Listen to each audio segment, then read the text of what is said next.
네, 세션 1 첫 번째 강연은 한국로봇학회 로봇윤리연구회 부회장과 산업통상지원부 로봇윤리연구단 좌장을 맡고 계시며 국내 로봇윤리연구의 권위자이신 서울교육대학교 변순영 교수님의 강연이 있으시겠습니다. 강연 주제는 인공지능 로봇 윤리 원칙의 한국적 전개입니다. 네, 강연 부탁드리겠습니다. 지금 올해 이제 유네스코에서 AI 윤리 권고안을 지금 초안을 작성했고요. 이 권고안의 내용을 가지고 세계 각국 정부와 지금 협의 중에 있는 걸로 알고 있습니다. 그래서 아마 이제 이 협의가 마무리가 되면 AI 윤리 권고안이 유네스코에서 세계 각국에 아마 그런 정부에게 AI 윤리 권고안을 제시를 할 예정으로 알고 있습니다.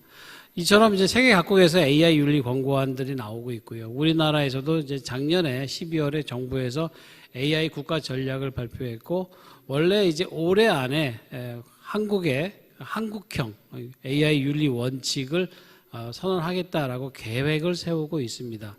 지금 준비 중인 걸로 알고 있습니다. 이런 게 이제 국내외 지금 AI 윤리 가이드라인에 대한 추세라고 한다면요.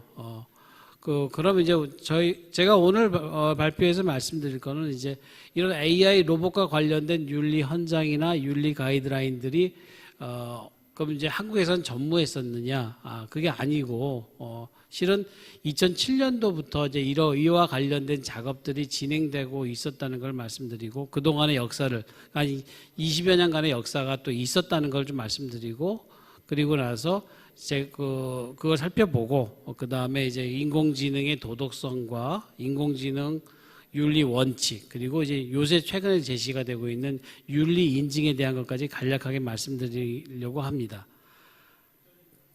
자, 그래서 이제 제일 처음으로 보시면 2007년도 로봇 윤리 헌장입니다. 2007년도 로봇 윤리 헌장은 물론 이제 이 준비 작업은 이제 2007년도에 나왔으니까 한 2년 정도 그 전에 작업이 시작이 된 걸로 저는 알고 있고요. 실제는 이제 산업부에서 이제 위탁을 해서 민간 차원에서 이제 로봇 윤리 헌장을 만드는 시도를 했었고, 공식적인 버전은 아닙니다. 근데 이제 2007년도면 지금부터 13년 전 정도가 되고, 그 당시에는 이제 세계 최초로 이걸 만든다라고 해서 이게 굉장히 센세이션을 일으켰던 사건이기도 합니다. 그러나 이제 아쉽게도 이게 정부 공식 버전으로 발표되지는 않았고요. 드래프트 버전으로 많이 돌아다니고 있는 상태입니다. 그 로봇 윤리 헌장을 살펴보면 그게 이제 전문, 그 다음에 로봇 윤리 원칙, 그 다음에 부칙의 그 세 가지 구조로 되어 있습니다. 전문의 내용을 보시면 일단 두 개의 문단으로 구성이 되어 있고요. 첫 번째 문단은 이제 로봇 윤리 헌장을 제정할 필요성, 그 다음에 책임감에 대한 언급을 하고 있습니다. 다음 두 번째 문단에서는 이제 로봇의 사용과 개발과 사용을 위해서 인간 중심의 윤리 규범, 인간과 로봇이 함께하는 풍요로운 사회를 제시를 하고 있습니다. 그리고 이제 5가지의 원칙을 제시를 합니다.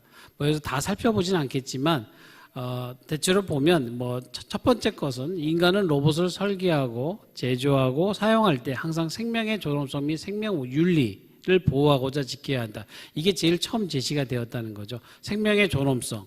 그다음 두 번째는 공공의 선. 그다음에 세 번째는 이 두 가지가 상충이 될 때 어느 게 이제 우선시 되어야 될 것인가에 대한 설명을 하고 있고요. 그 다음에 이제 나머지 세 개는 이제 로봇 관계자들의 입장에서, 즉 로봇 설계자와 관련된 부분, 로봇 제조자와 관련된 부분, 로봇 사용자와 관련된 부분, 이렇게 해서 전부 6개의 원칙을 제시하고 있습니다.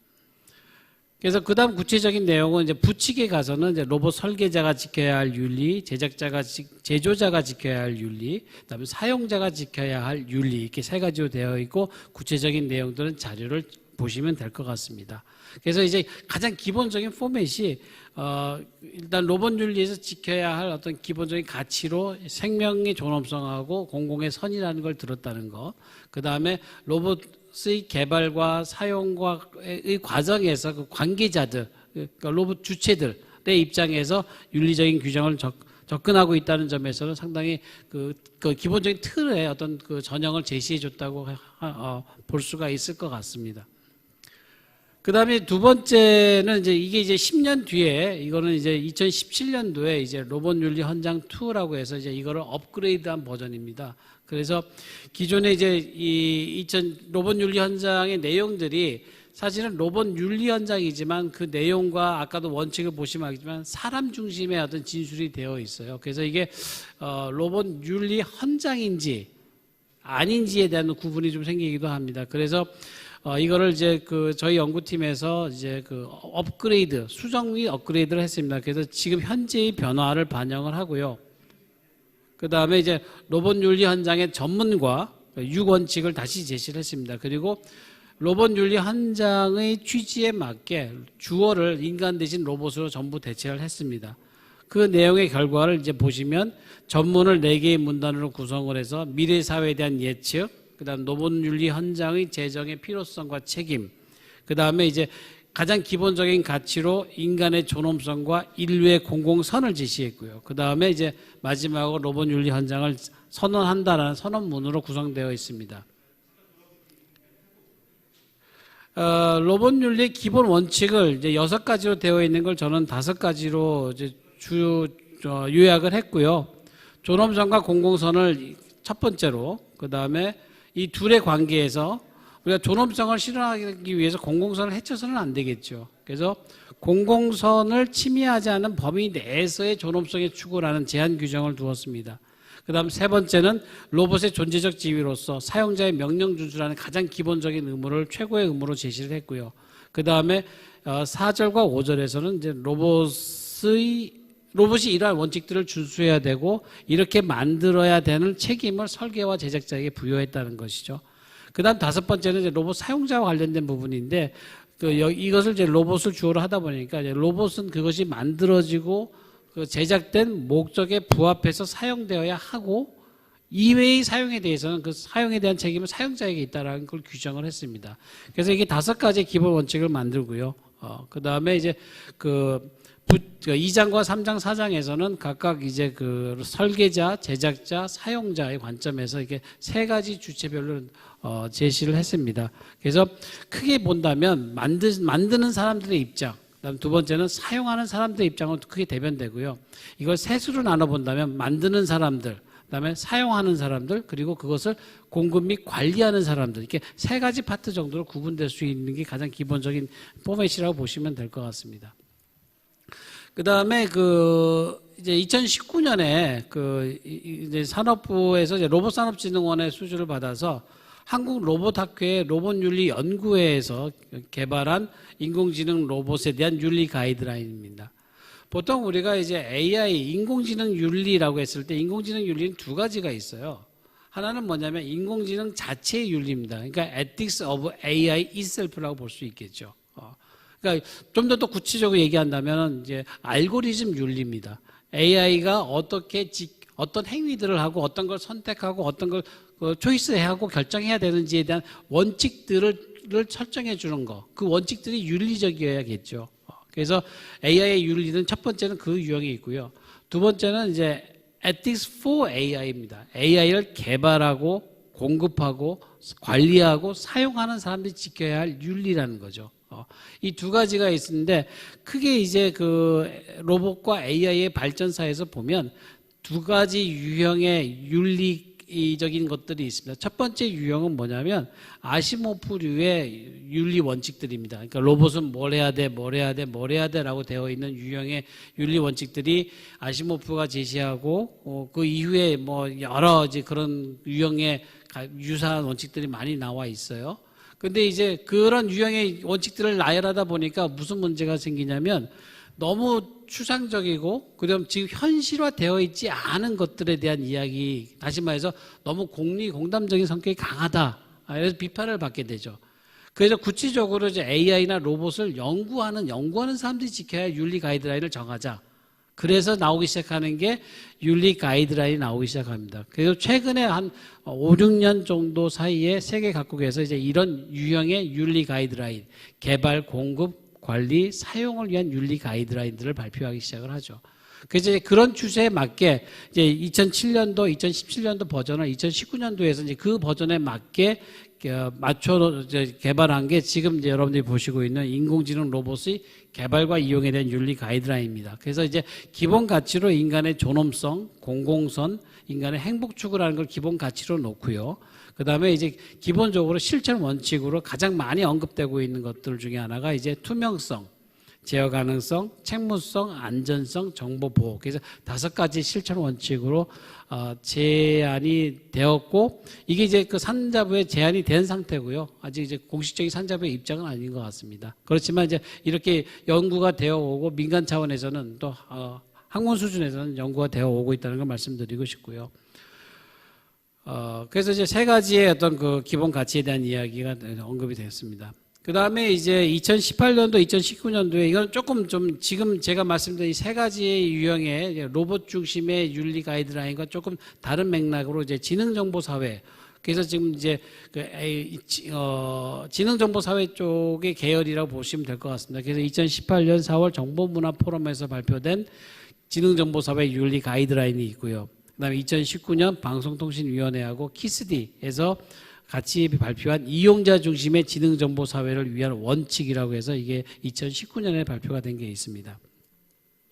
그래서 보시면 이제 지능정보사회 윤리 가이드라인은 저희가 줄여서 그냥 그 앞에 큰 이니셜만 따가지고 팩트다. 그러니까 공공성의 퍼블릭니스하고 책무성의 어카운터빌리티, 통제성의 컨트롤러빌리티, 투명성의 트랜스페런시에서 앞에 걸려 서울 팩트라고 보통은 이제 부르고 있고요.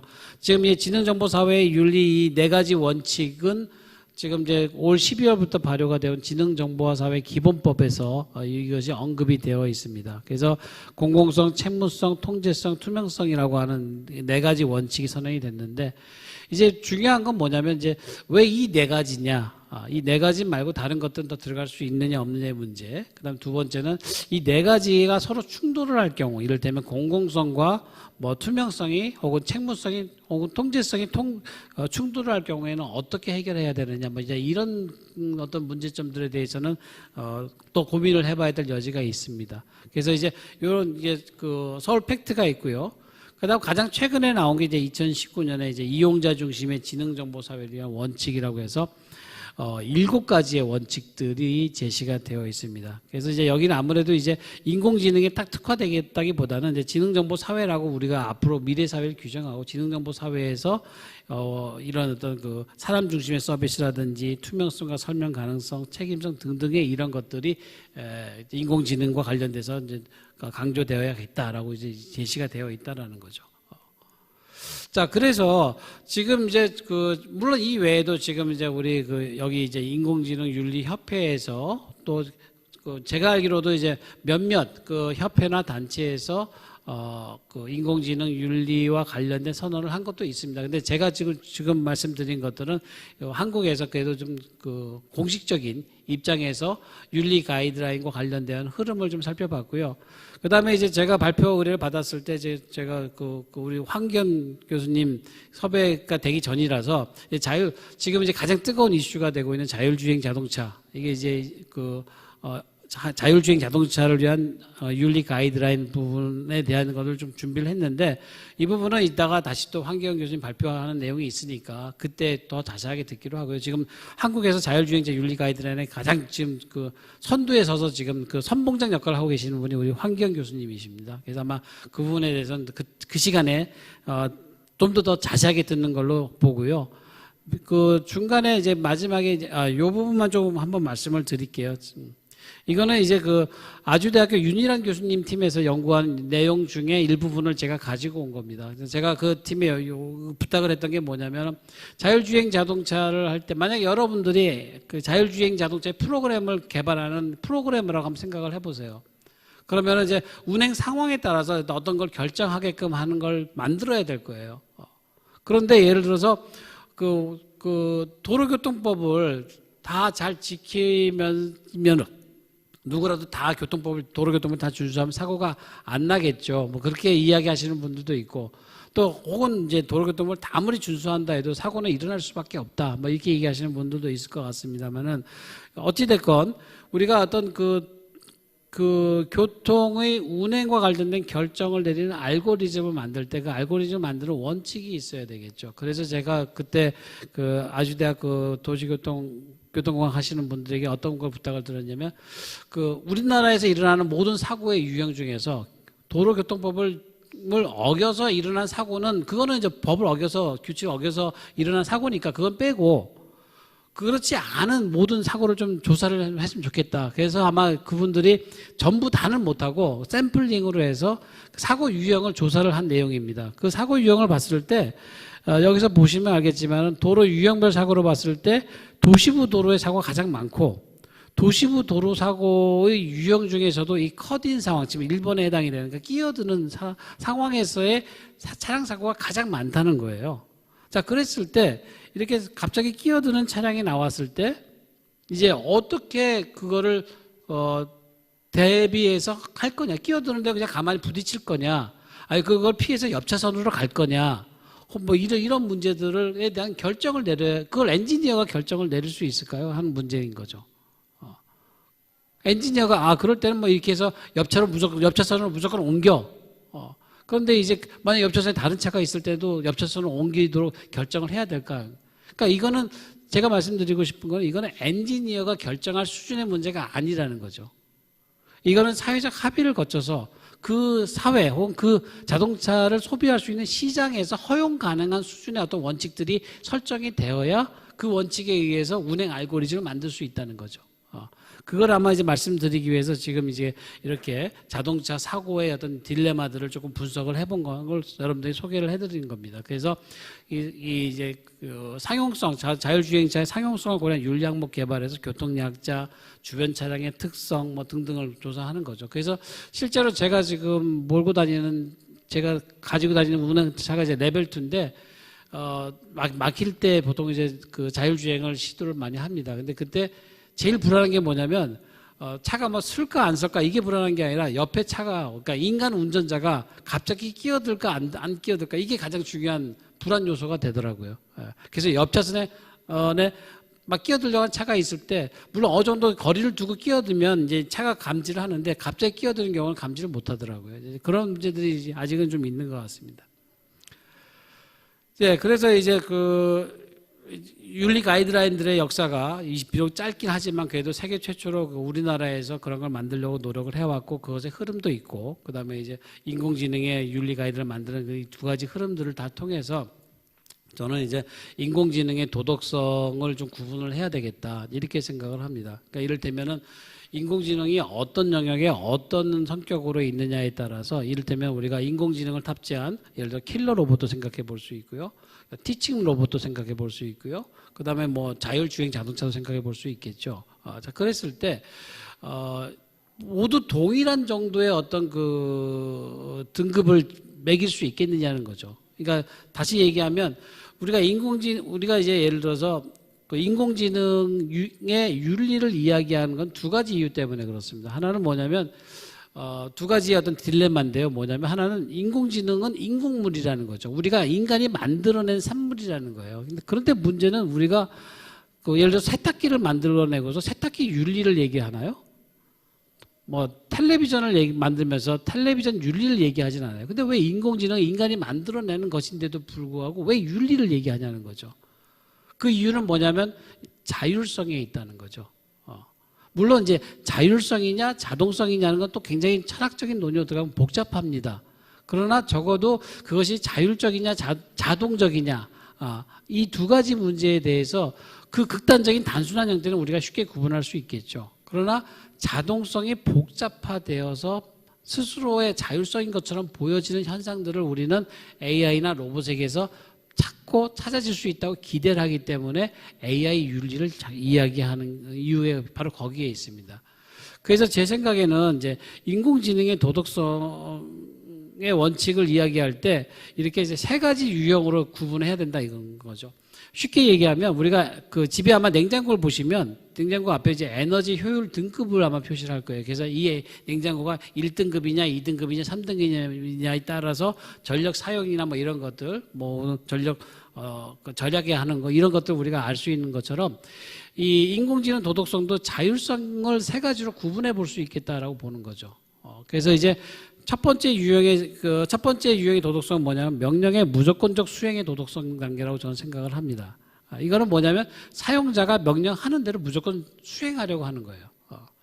그다음 두 번째 유형은 뭐냐면 사용자의 사용 습관을 커스터마이징 해가지고 개인화해가지고 사용자가 반응하는 거에 따라서 그러니까 쉽게 얘기하면 좋아요, 싫어요 버튼을 누르는 것에 따라서 어느 정도 거기에 맞춰서 작용을 하는 정도의 자율성을 가지고 있는 도덕성을 2단계라고 보시면 될 것 같습니다. 그 다음 3단계는 뭐냐?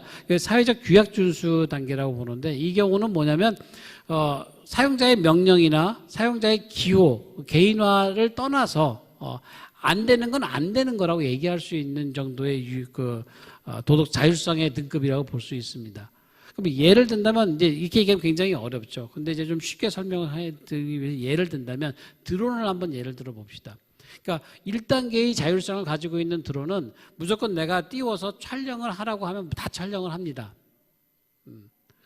근데 이제 2단계는 어떻게 되냐면 내가 이제 띄워서 촬영을 했는데 예를 들어서 사람이 찍힌 거는 좋아하고 사람이 안 찍힌 거는 다 지워버린단 말이에요. 그러면 이제 이 드론이 나한테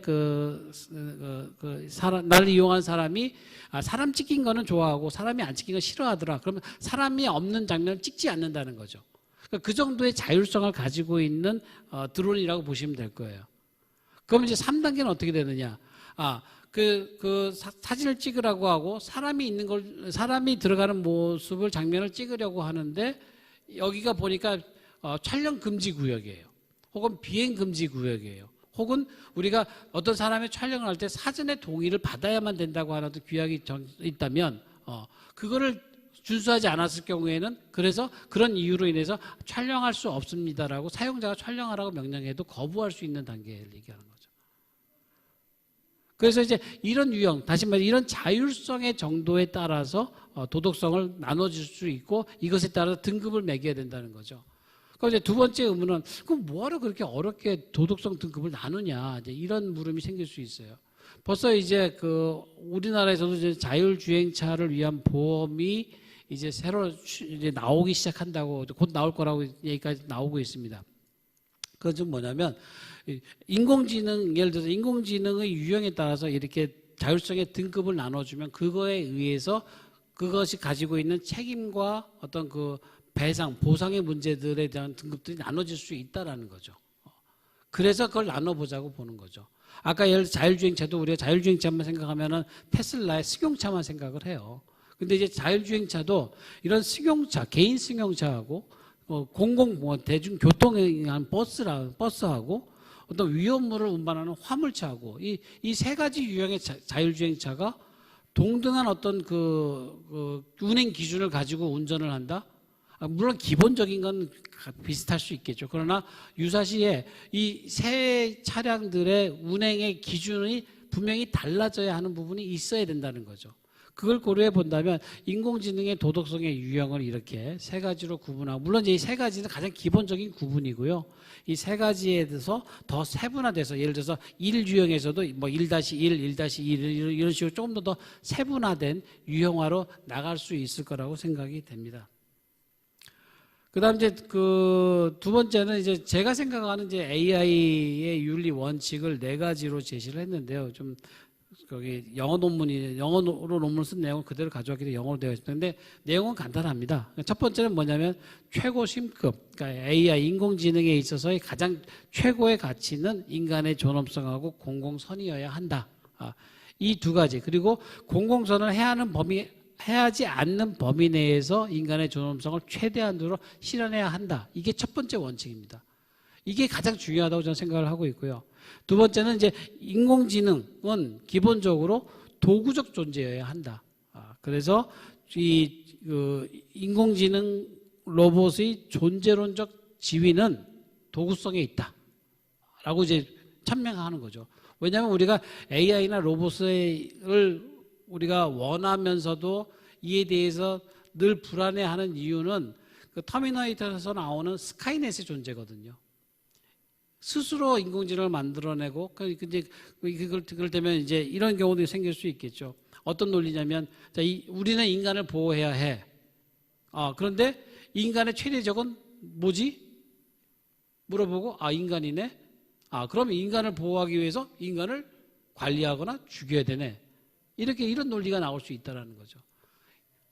그래서 이제 그런 스카이넷에 대한 두려움이 있다라는 거예요. 그래서 이제 두 번째 의미는 이제 그래서 도구적 존재라는 걸 천명해야 된다는 거. 그다음에 세 번째는 인간의 명령을 수행해야 한다는 거. 그다음 마지막에는 이제 아까도 말씀드렸지만은